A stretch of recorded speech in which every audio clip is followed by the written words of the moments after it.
সদাচরণ বড় নেকির কাজ।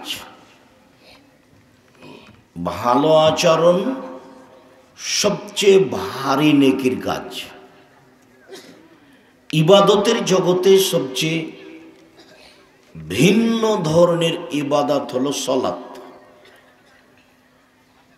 সলাত এমন একটা ইবাদত যে অন্যান্য ইবাদত সলাতের উপরে নির্ভর করে। যদি সলাত কবুল হয় তাহলে অন্য ইবাদত কবুল হবে, আর যদি সলাত কবুল না হয় তাহলে অন্য ইবাদত কবুল হবে না। এত ব্যতিক্রম সলাত ইবাদত যে কোনো প্রকার সমস্যা মানে না। হজ মানে এবছর হজে না গিয়ে সামনে বার যান, সমস্যা নেই, অথচ হজ ফরজ। জাকাত মানে সমস্যা মানে 20 দিন আগেই জাকাত দিয়ে দেন, 20 দিন পরে দেন, সমস্যা নেই। সিয়াম রোজা এখনো অসুস্থ পরে করেন। কিন্তু সলাত এমন একটা ইবাদত এরকম কোনো সমস্যা মানুষের মানে না। অজু করে সলাত আদায় করতে হয়, পানি নেই তো তায়াম্মুম করে করেন, মাটি নেই তো অজু তায়াম্মুম ছাড়াই সলাত আদায় করেন। কেবলার দিকে মুখ করে সলাত আদায় করতে হয় তো কেবলা বোঝা যায় না, তো কেবলা ছাড়াই সলাত আদায় করেন। পরিষ্কার কাপড়ে সলাত আদায় করতে হয়, পরিষ্কার কাপড় নেই তো যেই কাপড়ে পেশাব পায়খানা লেগা আছে তাতেই পরেন। পরিষ্কার অপরিষ্কার কোনো কাপড়ই নাই, কারণবশত আপনি উলঙ্গ আছেন, এই অবস্থাতেই পড়েন।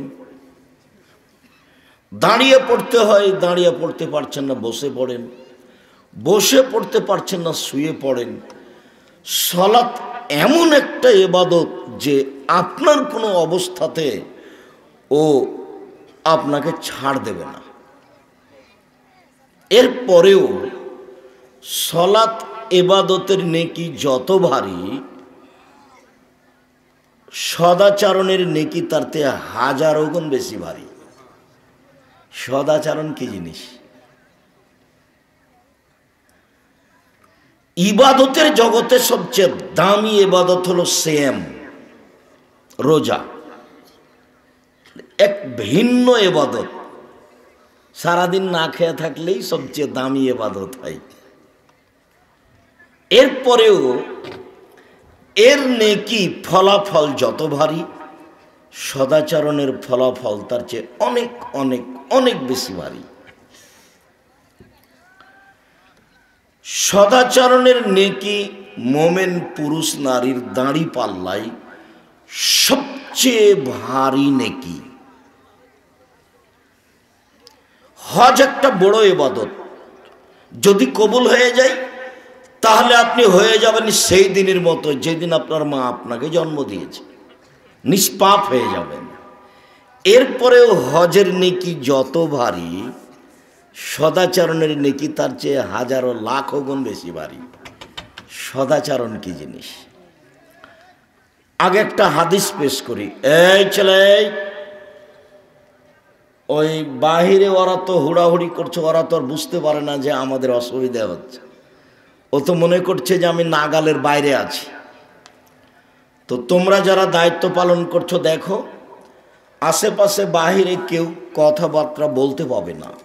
আমরা খুব কষ্ট করে এসেছি এখানে, আপনার জন্যই এসেছি। আপনি আজকে দোকানপাট হাট বাজার করবেন, তার মানে আপনার স্বভাব এত খারাপ কেন?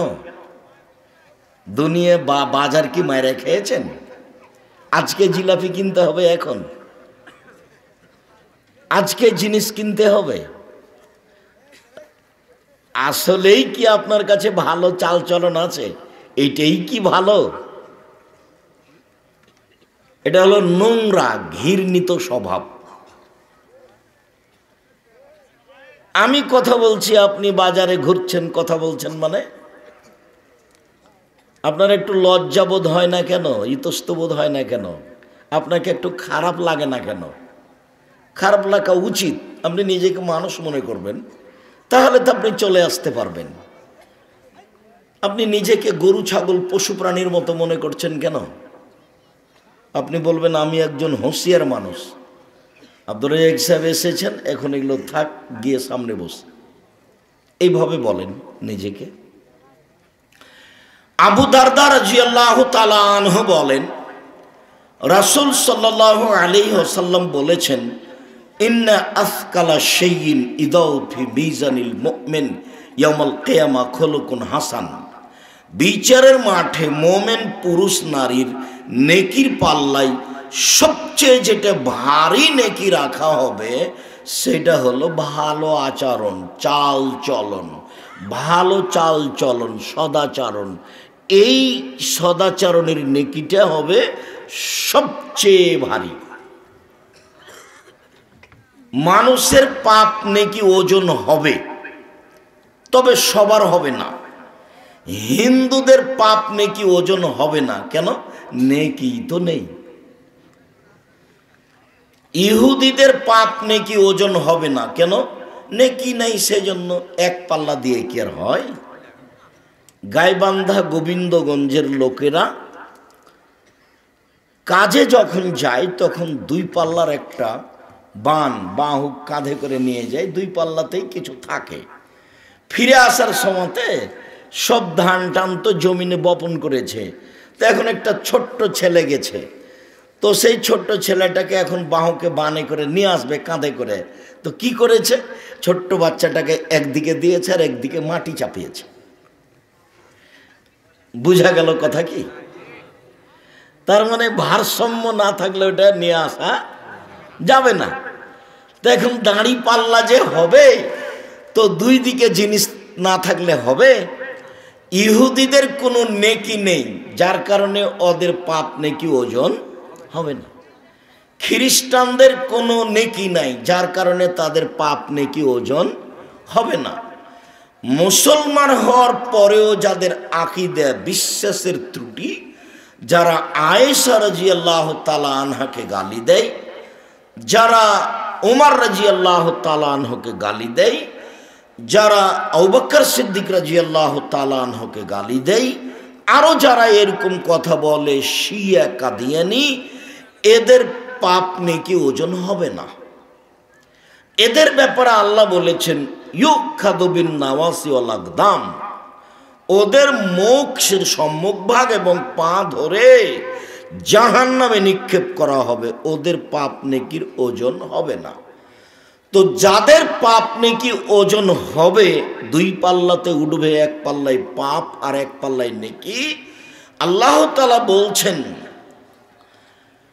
যে ফাম্মা মান সাকুলাত মাওয়াজিনুহু ফাহুয়া ফি শাতির রাদিয়া, যার নেকির পাল্লা ভারী হবে তার থাকার ব্যবস্থা হবে অতীব সুন্দর, সুখ স্বাচ্ছন্দ্যময়।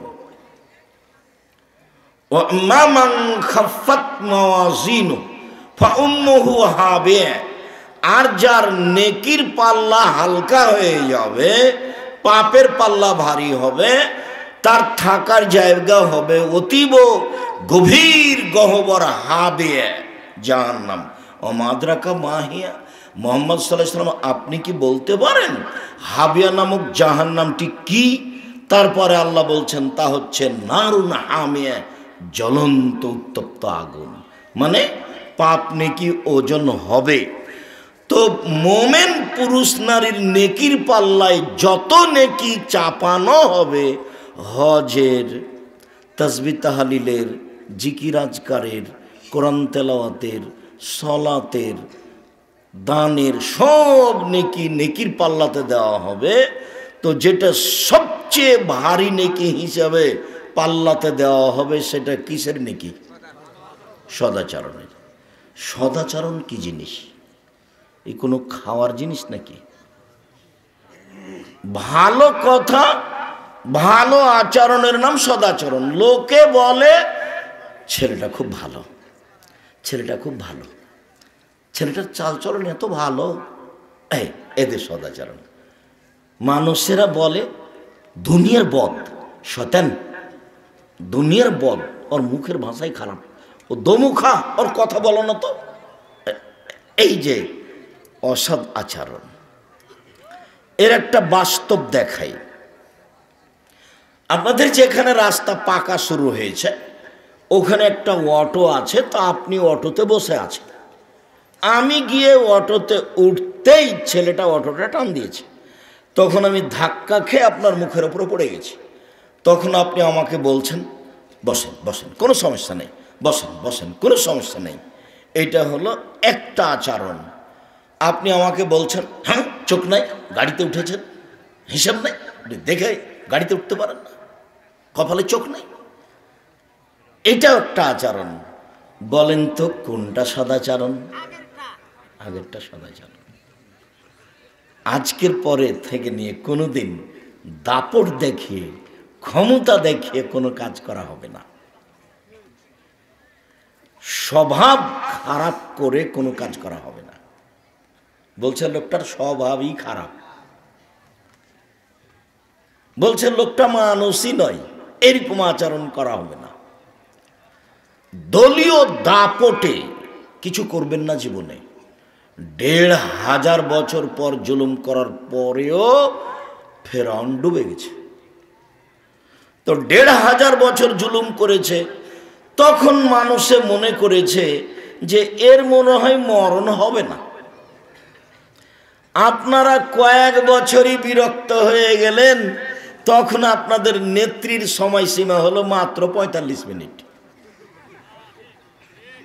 কয় মিনিট? মাত্র ৪৫ মিনিট। জুলুম করে, ক্ষমতা দেখিয়ে, দাপট দেখিয়ে 2 দিন বেঁচে থেকে লাভ নেই, দরকার নেই। মুনাফেকি করে, গাদ্দারি করে, বিশ্বাসঘাতকতা করে, মানুষের ক্ষতি করে, মানুষকে কষ্ট দিয়ে 2 দিন বেঁচে থেকে লাভ নাই। জমিদারি থাকলে ভদ্রতা বজায় দেখে জমিদারি করব, ব্যবসা করলে বড় থেকে বড়, ছোট থেকে ছোট ব্যবসা করব, নইলে দিন মজুরি করে খাবো। সারাদিন মানুষের কাজ করব, বিকালে টাকা পাবো, বাস 5 ওয়াক্ত সালাত আদায় করব। আব্দুর রাজ্জাক সাহেব বলেছেন 1 5 ওয়াক্ত সালাত, 2 হালাল রুজি, 3 কোরআন তেলাওয়াত, 4 দুইজন যেখানে বসে আছে সেখানে বসা হবে না, আড্ডা পিটা নিষেধ, বাস জীবন শেষ। এই তো, এই ছাড়া আর আমি কিছু করতে রাজি নই। এইভাবে জীবিকা নির্বাহ করতে হবে, ক্ষমতা দেখাতে হবে না। সময় বেশি নয়, অল্প। বারবার একটা কথা আঘাত করছে মাথায়, এটা তো বগুড়া, তারপরেও যেহেতু গাইবান্ধার পাশে, কাজেই কথাটা বলা ভালো। বৃহত্তর রংপুর মানে রংপুর, দিনাজপুর, লালমনিরহাট, নীলফামারী, কুড়িগ্রাম, পঞ্চগড়, ঠাকুরগাঁ, গাইবান্ধা, জয়পুরহাট, বগুড়া, এইসব ডিস্ট্রিক্টের 3টে আচরণ অন্য অন্য জেলার চেয়ে খারাপ। 1,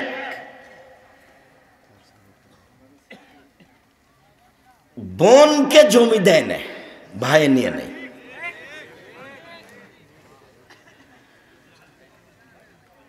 তা আমি বললাম আচ্ছা বলো তো, তোমার দাদা 15 শতক জমি রেখে মারা গেছে, তো তোমার বাপ নিবে 10 শতক আর তোমার ফুফু নিবে 5 শতক, তো তোমার বাপ সকালে নিবে আর তোমার ফুফু বিকেলে নিবে, হুকুম এরকম না একসাথে? তো ছেলেটা বলছে একসাথে। তো যখন ছেলেটা বলেছে একসাথে, তখন আমি বলেছি তোমার বাপকে যদি আমি কুকুর শ্রীগালের চেয়ে খারাপ প্রমাণ করতে না পারি, তা আমি জাতির সামনে বক্তব্য দেব না। তোমার দাদা মরা 10 বছর হলো, এখন পর্যন্ত তোমার বাপ তোমার ফুফুকে জমি দেয়নি। আর আল্লাহ বলছেন যারা বুঝে বুঝে না, দেখে দেখে না, শুনে শুনে না, তারা হচ্ছে পশু প্রাণীর মতো, গরু ছাগলের মতো, কুকুর শ্রীগালের মতো, বালহুম আদাল, বরং তার চেয়ে খারাপ। তো তোমার বাপকে আমি যদি কুকুর শ্রীগালের চেয়ে বেশি খারাপ প্রমাণ করতে না পারি তা আমি বক্তব্য দেব না। তোমার বাপকে বলিও, আব্বা ভাগ্য নিয়ে এসেছি, ভাগ্য ছেড়ে আসেনি। ভাগ্যে যদি জমিদারি থাকে তো জমিদারি করে খাবো, আর ভাগ্যে যদি ভিক্ষে করে খাওয়া থাকে তো ভিক্ষে করে খাবো। ফুফুর জমি খেতে রাজি নই। আগামীকাল সন্ধ্যা হতে হতে বোনের জমি বের করে দিবেন। আর যদি আপনি আমাকে বলেন তো আমি আমার বাপকে মাটি দেওয়ার পরে আগে জমি ভাগ করেছি, তারপরে খাওয়া দাওয়া করেছি। যদিও জমি আমরা, আমার ছোট ভাই মুস্তফা তো জমি চিনেই না, আমি জমি চিনি টুকটাক, কিন্তু যাওয়া হয় না, খোঁজ খবর নি না। আমার মাও খোঁজ খবর নেওয়া পছন্দ করতেন না, আমরাও খোঁজ খবরই নি না। তবে মাটি দিয়ে এসে জমিটাকে ভাগ করেছি, কে কতটুক পাবে। এ হলো এক। দুই, কয়েকটা জেলার মানুষ ছেলের বিবাহ দিলে টাকা নেই, যৌতুক নেই। তখন আমি বলেছি যে বাপ বেটা ভিক্ষে করে খাও। বাপ বেটা যদি গ্রামবাসী এলাকাবাসী যদি ভিক্ষা না দেয় তাহলে বগুড়া ট্রেন স্টেশনে যাও, মানুষের কাছে ভিক্ষা যাও, সারাদিনে কয়েকশো টাকা ভিক্ষা পাবা। যৌতুক নিবা কেন?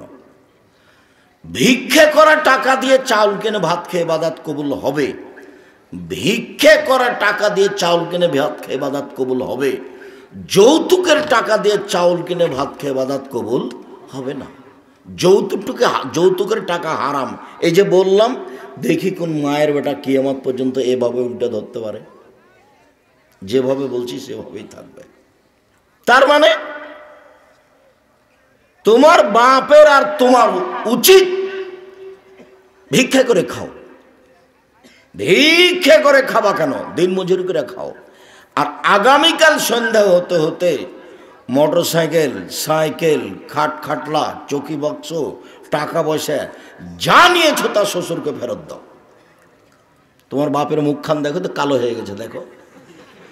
তোমার বাপের একটু লজ্জা হয় না কেন? তোমার বাপের একটু হায়া হয় না কেন? তোমার বাপের একটু শরম হয় না কেন? তোমার বাপ ভিক্ষা করে খায় না কেন? এই ছেলে, তোমার বাপ ভিক্ষা করে খায় না কেন? ফাজলিমো করে তোমার বাপ। মানুষের কাছে টাকা নেই কেন বেটা? তুমি টাকা নাও কেন? কাপুরুষের সন্তান, কাপুরুষ, টাকা নিবা কেন? কি পেয়েছো তুমি? দিন মজুরি করে খাও, মানুষের বাড়িতে কাজ করে খাও, মনে ফুর্তি থাকবে, বুকে বল থাকবে, সাহস থাকবে। বছরে একদিন বলবে শ্বশুরকে, আব্বা আপনার জন্য একটা লুঙ্গি নিয়ে এসেছি, আমি দিন মজুরি করে খাই। খাটখাটলা, চকি বাক্স যা কিছু নিয়েছ সব আগামীকাল সন্ধ্যা হতে হতে ফেরত দিবা। এ হলো দ্বিতীয় খারাপ। তৃতীয় খারাপ হলে যে এই জেলাগুলির অধিকাংশ বাড়ি সাতক্ষীরার মতো। সাতক্ষীরা মানে কি বলছেন আব্দুর রাজ্জাক সাহেব? এইদিকে একটা ঘর, এইদিকে একটা ঘর, মধ্যে গরুর গাড়ির রাস্তা, মানে ফাঁকা বাড়ি, চতুর্দিক ঘেরা নেই। এটা বাড়ি হয় কিভাবে? ধনী মানুষ চতুর্দিক ঘেরা থাকবে, ইট দিয়ে একটা দরজা থাকবে। আপনার স্ত্রী যখন ঘুমাতে যাবে তখন বিসমিল্লাহ বলে দরজাটা বন্ধ করে দিবে, দিয়ে শুইবে। আল্লাহ নবী বলেছেন, বন্ধ দরজা শয়তান খুলতে পারে না, ওপর দিয়ে শয়তান আসতে পারবে না, তাকে দরজা দিয়েই আসতে হবে, তার ক্ষমতা যতই থাক না কেন। তো গরিব মানুষ চটছালা দিয়ে ঘেরা আছে চতুর্দিক, দরজাতে একটা পর্দা ঝুলানো আছে, দরজা নাই তো। তখন আল্লাহ রসুল বলছেন, এক কাজ করবে আপনার স্ত্রী, বিসমিল্লাহ বলে চটছালার নিচে, কাপড়ের নিচে একটা বিসমিল্লাহ বলে একটা কাগজ টুকরা, একটা কাঠের টুকরা রেখে দিবে। আল্লাহ নবী বলছেন, এই দরজা দিয়ে সকাল পর্যন্ত শয়তান প্রবেশ করতে পারবে না, অথচ ফাঁকা আছে। হাদিস বুখারী মুসলিম। বাড়ি কেন ঘেরা নেই? কেন ঘেরা থাকবে না? এ কেমন মানুষ? কি তাহাজ্জুদ আপনি আমাকে দেখাচ্ছেন? আপনার ভিতরে তো রক্ত আছে, এটা আমার মনে হয় না, সবই পুজ। আপনার আত্মমর্যাদা, আপনার গাইরিয়ত আছে, এটা আমার মনে হয় না। বউ সারাদিন ঘুরে বেড়াই, এখনো এমনিতেই বসে আছে, হ্যাঁ করে হাঁটতে হাঁটতে এসেছে, আবার গল্প করতে করতে বাড়ি চলে যাবে। গল্প করতে করতে এসেছে দেবরের সাথে, ভাসুরের সাথে, দেবরের মোটর সাইকেলে আবার চলে যাবে। আপনাকে একটু খারাপ লাগে না? কেন খারাপ লাগে না? আপনার আত্মমর্যাদা নাই কেন? আত্মমর্যাদা কি জিনিস? বিবেকে বাঁধে, গায়ে লাগে, তার নাম আত্মমর্যাদা। ছি ছি ছি ছি, আমার বউ কেন প্রেমের গল্প করে রে মোবাইলে, মনটা খুব খারাপ, মন নিয়ে হচ্ছে যে তোকে এখনই তালাক দিয়ে দিই। এর নাম হলো গাইরিয়ত, এর নাম হলো আত্মমর্যাদা। তো আমরা তো হাট বাজারে যাই না, বউ তো বহু দূরের কথা। আমাদের বাড়ির বউ হাট বাজার তো বহু দূরের কথা, স্বপ্নেও দেখতে পারবে না। আমরাই তো যাই না। তো কোনো সময় যদি কোনো কারণে ভ্যানের উঠতে নামতে যদি ভ্যান চালকের গায়ের সাথে এক একটু ঠেকে যায়, তো মনে হয় যে অজ্ঞান হয়ে গেলাম, ইন্না লিল্লাহি ওয়া ইন্না ইলাইহি রাজিউন। আর আপনার বউ রোজ যায় একটা ভ্যানিটি ব্যাগ হাতে করে, পড়া জানে না, শোনা জানে না, ঢং নাই, ঢিটাং নাই, সে বেশরমা বেহায়া মহিলা একটা, ও ভ্যানিটি ব্যাগ হাতে করে চলে যায় বাজারে। আপনাকে একটুকু খারাপ লাগে না? আপনার শরীরকে সবই পুজ, একটুকু রক্ত নেই, আপনাকে খারাপ লাগে না? খারাপ লাগা উচিত। আপনি কি দেখাতে চান আমাকে?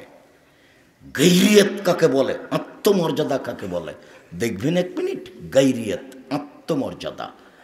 আল্লাহর নবী রাতে, আল্লাহর নবী স্বপ্নে জান্নাত ঘুরছেন, জান্নাতে ঢোকে, তো হঠাৎ দেখছেন একটা বিশাল প্রাসাদ, ভিন্ন ধরনের প্রাসাদ, বাহিরে তো ঝকঝকে, তো ভাবছেন ভিতর যে কত ঝকঝকে। তো বৃদ্ধা একজন মহিলা পাশে, আল্লাহ নবী বলছেন, এই বৃদ্ধা মহিলা বলো তো এই প্রাসাদ কার? তো মহিলা বলছে এই প্রাসাদ ওমারের। হাদিস কিন্তু বুখারী মুসলিম। তার মানে আল্লাহ নবী গায়েবের খবর জানেন না, ঘরটা কার তার জানা নাই। বলো তো বৃদ্ধা, ঘরটা কার, প্রাসাদ কার? তো বৃদ্ধা বলল প্রাসাদ উমারের। তখন আল্লাহ রসুল বলছেন, না না না না, এত বড় আত্মমর্যাদার অধিকারী মানুষের ঘরের ভিতরে যাওয়া হবে না। এ ভিন্ন ধরনের আত্মমর্যাদার অধিকারী মানুষ, এর ঘরে যাওয়া হবে না। ঢুকলেন না। সকালে দেখা, ওমর জান্নাতে ঘোরার সময় তোমার ঘরটা দেখলাম, এত ঝকঝকে উন্নত মানের ঘর, মনটা চাইলো একটু ভেতরটা দেখি, কিন্তু যখন শুনলাম তোমার ঘর, তোমার আত্মমর্যাদাকে হিসাব করে আমি আর ঢুকিনি। তখন উমারের দুই চোখের পানি ঝরঝর করে ঝরতে লাগলো। উমার রাদিয়াল্লাহু তাআলা আনহু বললেন, আল্লাহর নবী আপনি আমার আত্মমর্যাদাকে হিসাব করেন। আত্মমর্যাদা আপনাকে খারাপ লাগে না কেন? কেন খারাপ লাগে না? বউখানা যে আপনার হস্তিনী, তা আপনাকে খারাপ লাগে না কেন?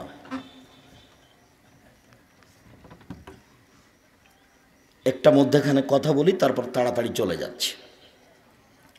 আল্লাহ নবী বলছেন, মান আলা সালাসা বানাতিন, কেউ যদি তিনটে মেয়ের লালন পালন করে, তিনটে মেয়ের লালন পালন করে, মানে এক, আল্লামাহুন্না, তাকে বিদ্যা শিখিয়ে দেয়। দুই, আদাবাহুন্না, তাকে শিষ্টাচার শিখিয়ে দেয়। তিন, ওয়াজাওয়াজাহুন্না, তার বিবাহ শাদী দিয়ে দেয়। অন্য বর্ণনায় এসেছে ও আহসানা ইলাইহিন্না, তার সাথে ভালো আচরণ করে। কুন্নালাহু সিতরান মিনান নারে, তাহলে এই মেয়ে তিনটে বিচারের মাঠে পিতার জন্য, বাপের জন্য জাহান্নাম থেকে অন্তরাল হয়ে যাবে। ওইদিকে থাকবে জাহান্নাম, আর এদিকে থাকবে বাপ, আর মধ্যে থাকবে তিনটা মেয়ে।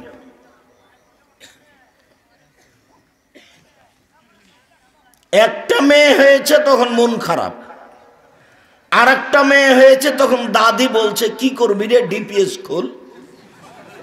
তো যখন আর একটা মেয়ে হয়েছে তখন দাদি নানি বলছে বউ বাদ দে, বউ বাদ দে। কত স্বভাব খারাপ, বুড়িয়ে গেছে, তার হিসাব নিকাশ নাই। ধর্ম কি জিনিস? খায় আর পায়খানা করার দিন কাটায়, মানে বিবেচনা বলে কোনো জিনিসই নাই, মান মর্যাদা হিসাব বলে কোনো জিনিস নাই। 10টা ছেলেকে মাস্টার ডিগ্রি পাস করালে 1 নেকি হবে, এই কথা মুহাম্মদ সাল্লাল্লাহু আলাইহি ওয়াসাল্লাম বলেননি। 3টে মেয়ের লালন পালন করলে, মধ্যে একটা কথা সেখানে যেতে পারেননি। 3টে মেয়ের লালন পালন করলে মেয়ে তখন দাঁড়াবে এইভাবে যে আমার বাপের জান্নাত ঘোষণা হবে, তারপরে কোনো কথা। মেয়েরা এত শক্ত লাইনে দাঁড়াবে বিচার মাঠে, আমার পিতার জন্য জান্নাত ঘোষণা হবে, তারপরে কোনো কথা। অন্যথায় আমরা মেয়ে হিসাবে এখান থেকে সরে যাব না। তো একটা আছে বিদ্যে শিখিয়ে দিল আর শিষ্টাচার শিখিয়ে দিল। এইটা কথা যে শিষ্টাচার কি জিনিস, এইটা হলো মূল কথা। শিষ্টাচার কি জিনিস, শিষ্টাচার কাকে বলে? আসলে বাপই কি জানে শিষ্টাচার কাকে বলে? মাই কি জানে শিষ্টাচার কাকে বলে? নগ্ন হয়ে, অর্ধনগ্ন হয়ে, ভ্যানিটি ব্যাগ কাঁধে করে ঢং ঢং করে হেঁটে চলে যাওয়া, এটাই কি শিষ্টাচার? এখন বাজারে আপনার মেয়ে হাঁটছে, ক্লাস 10-এ পড়ে, ওর বিবাহ দিলে 2টা বাচ্চা হতো কেন? ও ক্লাস 8-এ যখন উঠেছে তখন যুবতী হয়েছে, ও 2 ছেলের মা। এখন বাজারে হাঁটছে, মেয়ে কি হিন্দুর না আপনার?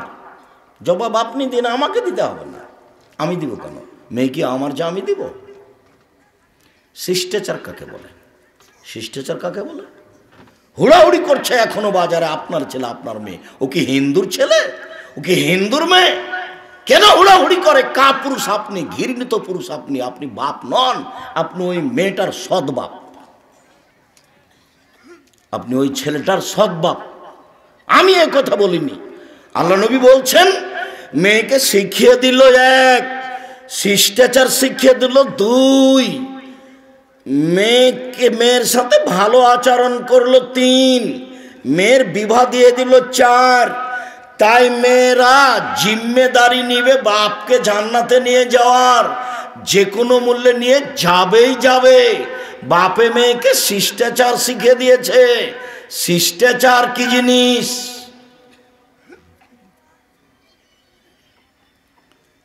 জাবের বলছেন রাদিয়াল্লাহু তাআলা, আমরা রাসূলের সাথে যুদ্ধ করে বাড়ি আসছিলাম, এখন মদিনায় ঢুকবো। তাহলে নবী বলছে এই থামো এখানে, সকালে ঢুকবো। তো জাবের রাদিয়াল্লাহু তাআলা বলছেন আল্লাহর নবী, আমি নতুন বিবাহ করেছি, আমাকে বাড়ি যেতে দেন। তো আল্লাহ রাসূল বলছেন কুমারী মেয়ে বিবাহ করেছো না তালাক প্রাপ্তা মেয়ে বিবাহ করেছো? তো জাবের বললেন যে আমি কুমারী মেয়ে বিবাহ করিনি, তালাক প্রাপ্তা মেয়ে বিবাহ করেছি। আল্লাহ রাসূল বললেন যে তুমি কুমারী মেয়ে কেন বিবাহ করলে না? তুমি তার সাথে খেলতো, তোমার সাথে খেলতো, এদিক থাক। এখন জাবের রাদিয়াল্লাহু তাআলা বলছেন আল্লাহর নবী শোনেন, আমার আব্বা উহুদের যুদ্ধে শহীদ হয়েছেন 9 জন মেয়ে রেখে। আমার আব্বা উহুদের যুদ্ধে শহীদ হয়েছে 9 জন মেয়ে রেখে। আমার 9 জন বোন আছে। আক্রাহু আন আতাজাওয়াজা মিসলাহুন্না, ওদের মতো কম বয়সের মেয়েকে বিবাহ করা আমি পছন্দ করিনি 4টা কারণে।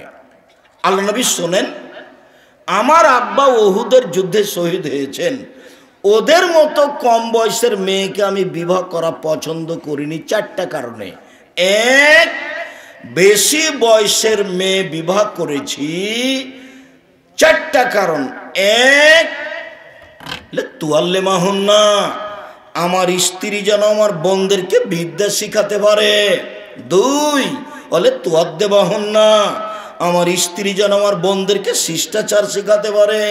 বলে তুরাজ্জালাহুন্না, আমার স্ত্রী যেন আমার বোনদের মাথার চুল চিরুনি করে সাজগাজ করে পরিপাটি করে রাখতে পারে। 4, বলে তাকুমা আলাইহিন্না, আমার স্ত্রী যেন আমার বোনদেরকে পাহারা দিতে পারে।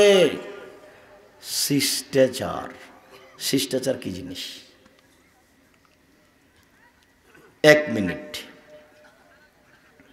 আপনার মেয়ের নখ গলা বড় বড় আছে, নখে নেইল পালিশ আছে, এটা কি শিষ্টাচার? ইহুদি খ্রিস্টানদের পতিতালয়ের মেয়েদের বৈশিষ্ট্য হচ্ছে নখ বড় রাখা, নখে নেইল পালিশ রাখা। ইহুদি খ্রিস্টানদের পতিতালয়ের মেয়েদের বৈশিষ্ট্য হচ্ছে নখ বড় রাখা, নখে নেইল পালিশ দেওয়া। ইহুদি খ্রিস্টানদের পতিতালয়ের মেয়েদের বৈশিষ্ট্য হচ্ছে নখ বড় রাখা, নখে নেইল পালিশ দেওয়া। তো এটা কি শিষ্টাচার হলো?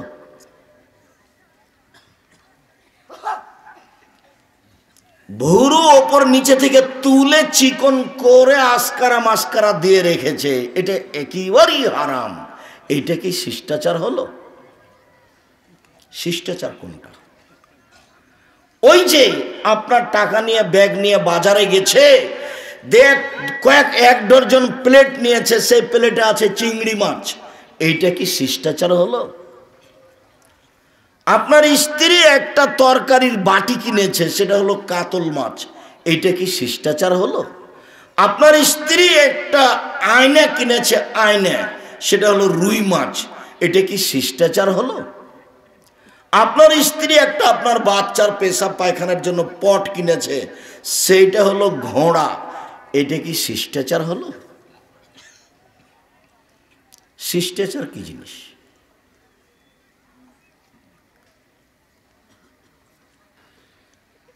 মেয়েরা বাপকে জান্নাতে নিয়ে যাবেই, এক বিদ্যা শিক্ষা দিয়েছে সেই জন্য, দুই শিষ্টাচার শিক্ষা দিয়েছে সেই জন্য। শিষ্টাচার কি জিনিস? ডান হাতের পাঞ্জাবিটা জামাটা আগে ঢোকাতে হবে, তার নাম শিষ্টাচার। ডান পায়ের জুতাটা আগে পরাতে হবে, তার নাম শিষ্টাচার। পেশাব পায়খানায় ঢুকলে দোয়া পড়তে হবে, তার নাম শিষ্টাচার। বের হলে দোয়া পড়ে বের হতে হবে, তার নাম শিষ্টাচার। পানির গিলাসটা ডান হাতে ধরতে হবে, তার নাম শিষ্টাচার। শুইলে ডান কাতে শুইতে হবে, তার নাম শিষ্টাচার। বাড়ি থেকে বের হলে সালাম দিয়ে বের হতে হবে, তার নাম শিষ্টাচার। রাস্তায় হাঁটলে এক পাশ দিয়ে হাঁটতে হবে, তার নাম শিষ্টাচার। সামনে মানুষ পড়লে আপনাকে সালাম দিতে হবে, তার নাম শিষ্টাচার। আপনার জন্য মোচ কেটে ফেলতে হবে, বেলেট নয়, তার নাম শিষ্টাচার। সব নবীর শিষ্টাচার, ইব্রাহিম আলাইহিস সালামের শিষ্টাচার, আদমের শিষ্টাচার, আমাদের নবী মুহাম্মদ সাল্লাল্লাহু আলাইহি ওয়াসাল্লামের শিষ্টাচার। এফল লোহা, দাড়ি বড় করতে হবে, চেঁচে ফেলাও হারাম, কেটে ফেলাও হারাম। চেঁচে ফেললে মহিলার সাদৃশ্য হবে, তার উপরে অভিশাপ হবে। চেঁচে ফেললে চোখের পাওয়ার কমে যাবে, চেঁচে ফেললে স্ত্রী মিলনের ক্ষমতা কমে যাবে, চেঁচে ফেললে অভিশাপ হবে। শিষ্টাচার কাকে বলে? নখগুলি কেটে ফেলতে হবে, নবীগণের শিষ্টাচার। শিষ্টাচার কাকে বলে? অজু করলে নাকে ভালো করে পানি দিয়ে নাকটা ঝাড়তে হবে, শিষ্টাচার। শিষ্টাচার কাকে বলে? কাসলাজ ফারে, তারপরে নাক ফুলে বেতে বগলের লোভ উঠিয়ে ফেলতে হবে। নারী পুরুষ একই হুকুম, ব্লেড নয়। শিষ্টাচার কাকে বলে?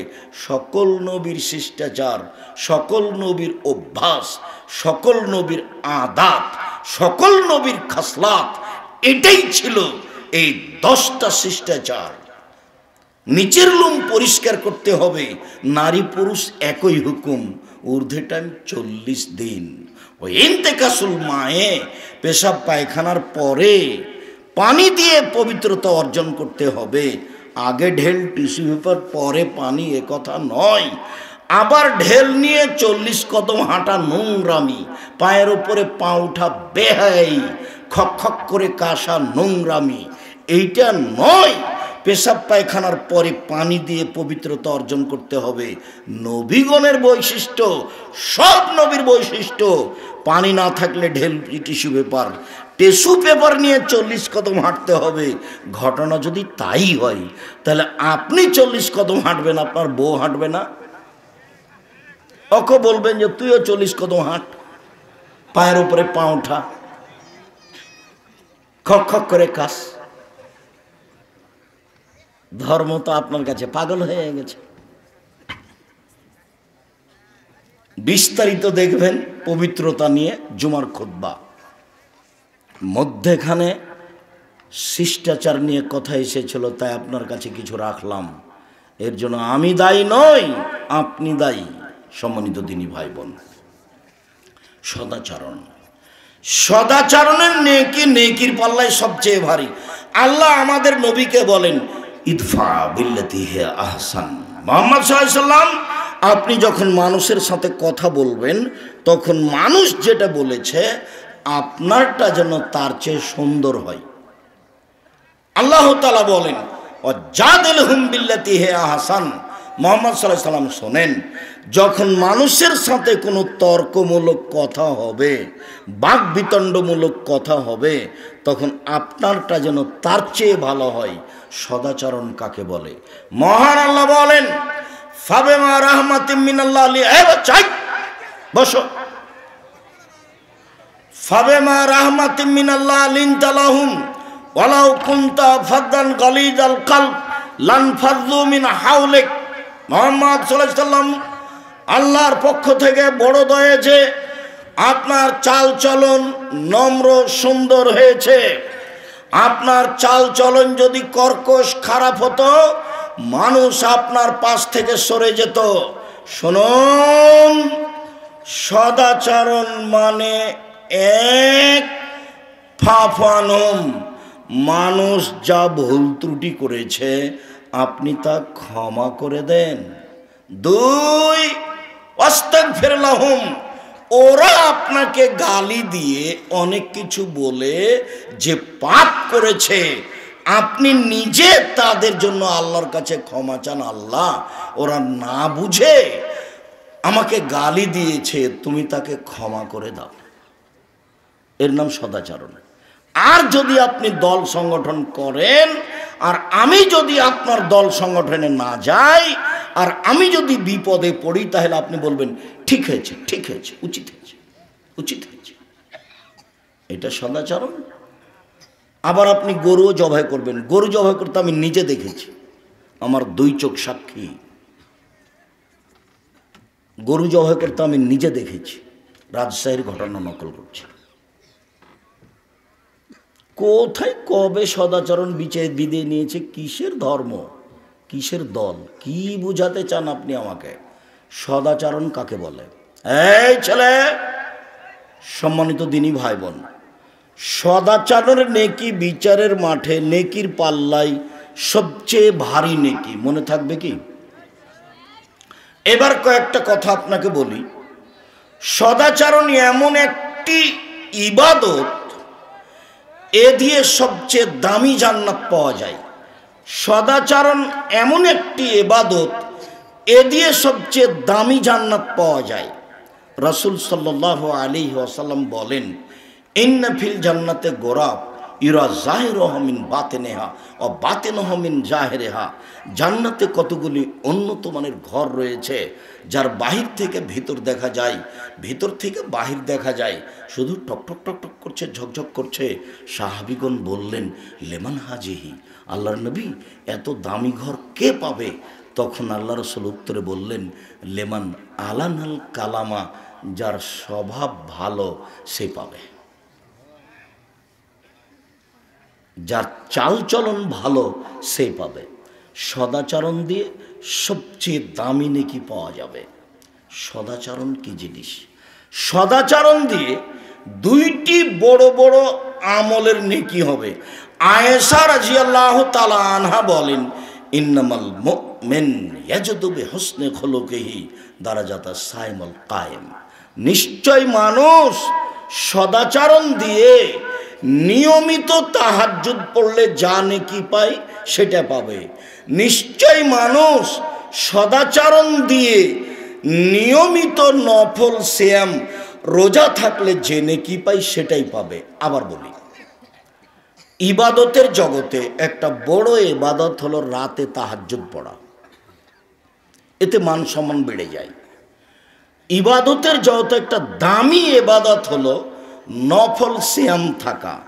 বৃহস্পতিবার সোমবার সিয়াম থাকবেন, জুলহিজ্জার 1 থেকে 9 পর্যন্ত সিয়াম থাকবেন, শাওয়ালের 7 দিন সিয়াম থাকবেন, শাবানের একটানা 15 দিন সিয়াম থাকবেন, আরাফার 1 দিন সিয়াম থাকবেন, মুহররমের 2 দিন সিয়াম থাকবেন। নিয়মিত নফল সিয়াম থেকে যত নেকি হবে, সদাচরণে তত নেকি হবে। সদাচরণ কি জিনিস? ভালো কথা, ভালো কর্মের নাম সদাচরণ। আবারও বলি, নিয়মিত তাহাজ্জুদ পড়ে যে নেকি হবে, সদাচরণে সে নেকি হবে। নিয়মিত সিয়াম রোজা থেকে যে নেকি হবে, সদাচরণে সে নেকি হবে। বুঝাতে পারিনি? এই দুইটা ইবাদত মিলে যত নেকি হবে, সদাচরণে একাই তত নেকি হবে। এবার কি বুঝাতে পেরেছি? সম্মানিত দিনী ভাই ও বোন, সদাচরণ দিয়ে মানুষের ভাগ্য, মানুষের বয়স বেশি হয়ে যায়। সদাচরণ দিয়ে মানুষের টাকা পয়সা বেশি হয়ে যায়। আনাস রাদিয়াল্লাহু তাআলা আনহু বলেন, রাসূল সাল্লাল্লাহু আলাইহি সাল্লাম বলেছেন, মান সাররাহু, যে চায়, আইয়ুবসাতা লাহু ফি রিজকিহি ওয়া ইনসালাহু ফি আসারিহি, যে চায় তার টাকা বেশি হয়ে যাক, যে চায় তার বয়স বেশি হয়ে যাক, আল্লাহ তাকে অনেক দিন বাঁচিয়ে রাখুক, এই দুটা যে চায়, ফাল এসেল রাহেমাহু, সে যেন সদাচরণ করে। পৃথিবী সৃষ্টির 50,000 বছর পূর্বে যে ভাগ্য লেখা হয়েছে, সেই ভাগ্য যদি নতুনভাবে লিখাতে চান, তাহলে সদাচরণ করতে হবে। আর একটা জিনিস আছে ভাগ্য পরিবর্তনের, সেটা হচ্ছে লা ইয়ারুদ্দুল কাযা ইল্লা বিদুয়া, দুয়ার মাধ্যমে ভাগ্য পরিবর্তন হয়। পৃথিবী সৃষ্টির 50,000 বছর পূর্বে যে ভাগ্য লেখা হয়েছে, যদি খুব বেশি কান্নাকাটি করে দোয়া করেন, তাহলে আল্লাহ কেটে ওটা নতুনভাবে লিখে দেবেন। যার কারণে 2020-22 পর্যন্ত আমি করোনা দিয়ে ভাগ্য বাড়াতে চাইনি। মাস্ক দিয়ে আমি মাস্ক দিয়ে ভাগ্য বাড়াতে চাইনি। একবারে এমনভাবে শক্ত হয়েছিলাম যে করোনার 5 পয়সা দাম দেনি আমি, 5 পয়সা। বিমানে যখন উঠেছি তখন ওই বিমানবালা বলছে মাস্ক পরেন। আমি বললাম ধৈর্য ধারণ করো, মাস্ক পরেন। আমি বললাম ধৈর্য ধারণ করো, মাস্ক পরেন। তখন আমি বললাম যে তোমাকে চাকরি দেওয়া মালিক ঠিক করেনি। আমি যখন বিমানে উঠলাম তখন তুমি দেখলে আমার মাস্ক নেই, তখনই তুমি আমাকে নামিয়ে দিতে। আমি তো মাস্ক দিয়ে ভাগ্য বাড়াবো না। আমি ভাগ্য বাড়ালে কি দিয়ে বাড়াবো? দোয়া দিয়ে। মাস্ক দিয়ে ভাগ্য বাড়াতে আমি রাজি নই। 2 দিন বাঁচতে এসে শিরক করে মরতে রাজি নই। 2 দিন বাঁচতে এসে শিরক করে মরতে রাজি নই। এই কাজ আমি করব না। সম্মানিত দিনী ভাই বোন, নওয়াস ইবনে সামান রাদিয়াল্লাহু তাআলা আনহু বলেন, আমি আল্লাহর নবীকে বললাম, আল্লাহর নবী, মাল বিরর ওয়াল ইসম, পাপ কি জিনিস, নেকি কি জিনিস? খুব ভালো করে মনে রাখবেন, পাপ কি জিনিস, নেকি কি জিনিস? পাপ কি, নেকি কি, এটা জিজ্ঞাসা। মনে থাকবে না এটা? তো উত্তর বলছেন, আল্লাহ নবী বলছেন, আল বিরর হুসনুল খুলুক, নেকি হলো ভালো আচরণ। কই বললেন না তো যে নেকি হলো তাহাজ্জুদ? কই বললেন না তো যে নেকি হলো হজ? কই বললেন না তো নেকি হলো রমজান মাসে রোজা থাকা, সিয়াম থাকা? এগুলো বললেন না। উত্তরে বললেন নেকি হলো ভালো আচরণ। ভালো আচরণই নেকি, ভালো আচরণই ইবাদত, এবং সবচেয়ে দামি ইবাদত এবং সবচেয়ে ভারী নেকির ইবাদত। আবু হুরায়রা রাদিয়াল্লাহু তাআলা আনহু বলেন, রাসূল সাল্লাল্লাহু আলাইহি ওয়াসাল্লাম বলেছেন, সদাচরণ রহমান থেকে নির্গত হয়েছে। আল্লাহ তাআলা বলেন, সদাচরণ শোনো, মান ওয়াসালাকে ওয়াসালতুহু ওমান কাতাকে কাতাতুহু, তোমাকে যে নিবে আমি আল্লাহ তাকে নিব, তোমাকে যে ছেড়ে দিবে আমি আল্লাহ তাকে ছেড়ে দিব। সদাচরণ নেই যার, আল্লাহ নেই তার, তো কিভাবে খেতে পাই? হিন্দু যেভাবে পাই। কথা বোঝা যায়নি? সদাচরণ নেই যার, আল্লাহ নেই তার। সদাচরণ আছে যার, আল্লাহ আছে তার। তো যার সদাচরণ নেই সে কিভাবে খেতে পায়? ইহুদি খ্রিস্টান যেভাবে পায়। আয়েশা রাদিয়াল্লাহু তাআলা আনহা বলেন, সদাচরণ আল্লাহর আরশ ধরে ঝুলন্ত অবস্থায় আছে। আল্লাহর আরশ ধরে ঝুলন্ত অবস্থায় আছে। ঝুলন্ত অবস্থায় আরশ সদাচরণ বলছে, মান অসালানি অসালাহুল্লাহ ওমান কাতানি কাতাহুল্লাহ, আমি সদাচরণ বলছি আমাকে যে নিবে আল্লাহ তাকে নিবে, আমাকে যে ছেড়ে দিবে আল্লাহ তাকে ছেড়ে দিবেন। সদাচরণ কি জিনিস? আবু মুসা আশআরী রাদিয়াল্লাহু তাআলা আনহু বলেন, রাসূল সাল্লাল্লাহু আলাইহি সাল্লাম বলেছেন, আল মুমিন লিল মুমিন কাল বুনিয়ান ইয়াশুদ্দু বাযুহু বাযান সুম্মা শাব্বাকা বাইনা আসাবিহি। এদিকে দেখেন, সদাচরণ একজন মোমেন আর একজন মোমেনের সাথে প্রাচীরের মতো বলে ডান হাতের আঙ্গুল বাম হাতের মধ্যে ঢোকালেন, এ হলো মুমিন। একজন আর একজনের সাথে মিলে থাকে। দেখেন, আপনি আপনার সাথে আপনার বড় ভাইয়ের মিল নেই, অথচ আপনি ছোট, আপনার বড় ভাইয়ের হাত ধরে ক্ষমা আপনাকে নিতে হবে, আজকেই নিতে হবে। আল্লাহ রাসূল বলছেন আজকেই নিতে হবে। এই ছেলে, তোমার মার সাথে তোমার চাচির মিল নেই, ঘটনা তোমার চাচির কারণেই ঘটেছে। তোমার চাচি বড় আর তোমার মা ছোট। আজকেই তোমার মা তোমার চাচির হাত ধরে ক্ষমা নিয়ে একসাথে থাকবে, এইভাবে। এটাই মুহাম্মদ সাল্লাল্লাহু আলাইহি ওয়াসাল্লাম দেখাচ্ছে। আবার বলছে, আল মুমিন লিল মুমিন কারাজুলিন ওয়াহিদ, সারা পৃথিবীর মুমিন পুরুষ নারী একটাই। সারা পৃথিবীর মুমিন পুরুষ নারী একজন। ইনিস্তাকা আইনো ইস্তাকা কুল্লহু, যদি চোখ ব্যথা করে সব শরীরেই ব্যথা বুঝে, তার নাম সবাই ভাই ভাই। ওয়াইন ইস্তাকা রাস ইস্তাকা কুল্লহু, যদি মাথায় ব্যথা করে তাহলে সব শরীরে ব্যথা বুঝে। তার মানে আমি বিপদে পড়লে আপনিও বিপদ বুঝবেন, তার নাম হলো ভাই ভাই। আমি বিপদে পড়লে আপনি খুশি হন, এইটা কি ভাই ভাই? এইটা কি সদাচরণ? কি করলে এই পথে ফিরে আসা যাবে সেখানে তাড়াতাড়ি যান। মাথাটাকে, জেহেনটাকে একবারে খালি রাখেন, কারো প্রতি ভালোবাসা বেশি রাখেন না, দলের মধ্যে থেকে জীবন হারায়েন না, দাঙ্গাবাজি করে ক্ষমতা দেখিয়ে দাপট দেখিয়ে কাউকে ঘৃণা করে তাহাজ্জুদ পড়ে জান্নাত কেনার হিসাব করিয়েন না, ভুল হিসাব। একজন সাহাবী মুজাইনা কাবিলার বলছেন যে সাহাবীগণ বললেন, আল্লাহর নবী, মা খায়রু মাউতিয়াল ইনসানো, মানুষকে তো আল্লাহ অনেক নিয়ামত দিয়েছেন, তো সবচেয়ে উত্তম কোনটা নিয়ামত? দুই হাত কিন্তু নিয়ামত। যার এক হাত নেই সে বুঝতে পারে দুই হাতের কি দাম, মর্যাদা, তাই না? যার এক পা নেই সে বুঝতে পারে দুই পায়ের কত মর্যাদা। তো দুই হাত যে নিয়ামত, দুই পা যে নিয়ামত আল্লাহর, এটা কখন বোঝা যাবে?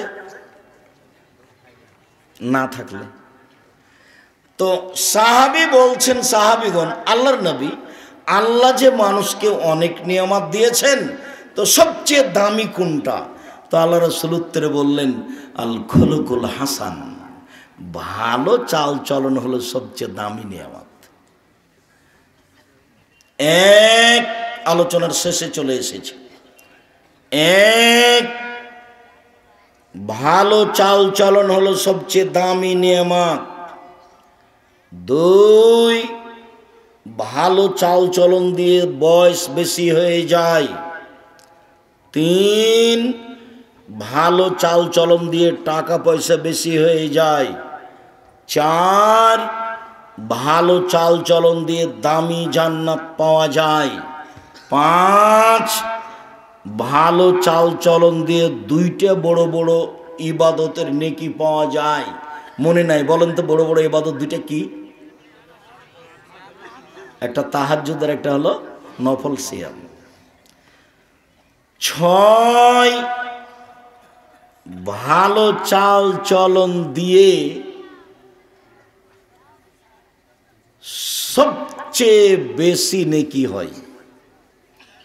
সাত, ভালো চাল চলনই নেকি। আট, ভালো চাল চলনের নেকি বিচারের মাঠে দাঁড়িপাল্লাই সবচেয়ে ভারী নেকি। ভালো চাল চলন, ভালো চাল চলন বাস্তব দেখিয়েছি। ওই অটো দিয়ে লোকটা বসেছিল, আমিও গেছি, তা আমি উঠেছি, লোকটা টান দিয়েছে, আমি ধাক্কা খেয়ে আপনার মুখের উপরে পড়ে গেছি।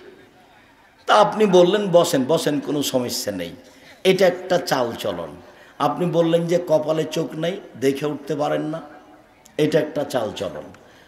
তো জীবনে দুইটা কথা বেশি বলে নিয়ে বেঁচে থাকার চেষ্টা করিয়েন না। সমাজে মানুষ গাদ্দার থাকবে, এ কথাই ঠিক। মানুষ বিশ্বাসঘাতক থাকবে, এ কথাই ঠিক। আটমল সালাফিয়া মাদ্রাসা আমি এককভাবে গড়েছি। এখানে কারো কিছু বলারও নেই, এখানে কারো কিছু করারও নেই। আটমল সালাফিয়া মাদ্রাসা আমি এককভাবে গড়েছি। যেদিন গড়িনি তার আগে নুরু সর্দারকে নিয়ে, নূর মোহাম্মদ সর্দারকে নিয়ে বসেছিলাম।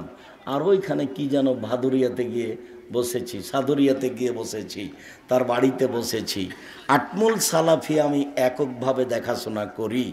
কারো এখানে কিছু বলারও নেই, কারো এখানে কিছু করারও নেই। তো আটমুল সালাফিয়া মাদ্রাসাটা আটমুল গ্রামে আছে মর্মে, ওই গ্রামে যারা আছে তাদের কাছে আমানত আছে।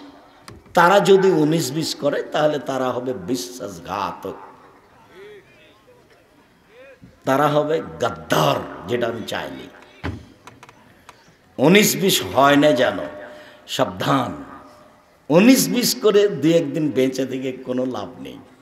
এই দেশের সবচেয়ে বড় প্রতিষ্ঠান জামিয়া সালাফিয়া, আয়তনে সবচেয়ে বড় প্রতিষ্ঠান জামিয়া সালাফিয়া।